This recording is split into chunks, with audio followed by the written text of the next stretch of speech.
In 2013, a team of researchers held a math test. The exam was administered to over 1,100 American adults and designed, in part, to test their ability to evaluate sets of data. Hidden among these math problems were two almost identical questions. Both problems used the same difficult data set, and each had one objectively correct answer. The first asked about the correlation between rashes and a new skin cream. The second asked about the correlation between crime rates and gun control legislation. Participants with strong math skills were much more likely to get the first question correct. But despite being mathematically identical, the results for the second question looked totally different. Here, math skills weren't the best predictor of which participants answered correctly. Instead, another variable the researchers had been tracking came into play: political identity. Participants whose political beliefs aligned with a correct interpretation of the data were far more likely to answer the problem right. Even the study's top mathematicians were 45% more likely to get the second question wrong when the correct answer challenged their political beliefs. What is it about politics that inspires this kind of illogical error? Can someone's political identity actually affect their ability to process information? The answer lies in a cognitive phenomenon that has become increasingly visible in public life: partisanship. While it's often invoked in the context of politics, partisanship is more broadly defined as a strong preference or bias towards any particular group or idea. Our political, ethnic, religious, and national identities are all different forms of partisanship. Of course, identifying with social groups is an essential and healthy part of human life. Our sense of self is defined not only by who we are as individuals, but also by the groups we belong to.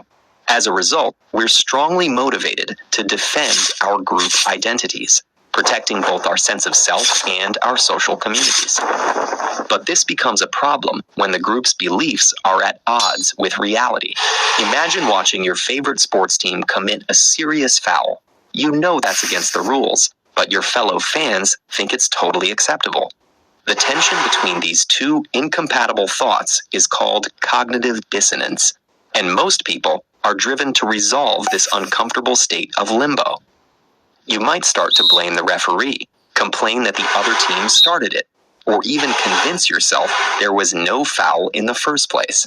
In a case like this, people are often more motivated to maintain a positive relationship with their group than perceive the world accurately. This behavior is especially dangerous in politics. On an individual scale, allegiance to a party allows people to create a political identity and support policies they agree with. But partisan-based cognitive dissonance can lead people to reject evidence that's inconsistent with the party line or discredits party leaders. And when entire groups of people revise the facts in service of partisan beliefs, it can lead to policies that aren't grounded in truth or reason. This problem isn't new. Political identities have been around for centuries, but studies show that partisan polarization has increased dramatically in the last few decades. One theory explaining this increase is the trend towards clustering geographically in like-minded communities. Another is the growing tendency to rely on partisan news or social media bubbles. These often act like echo chambers, delivering news and ideas from people with similar views.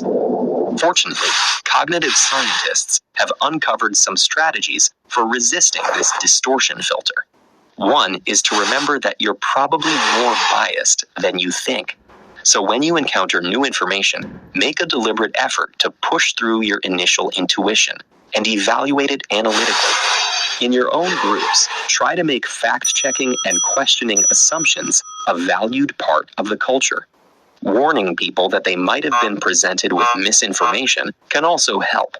And when you're trying to persuade someone else, affirming their values and framing the issue in their language can help make people more receptive.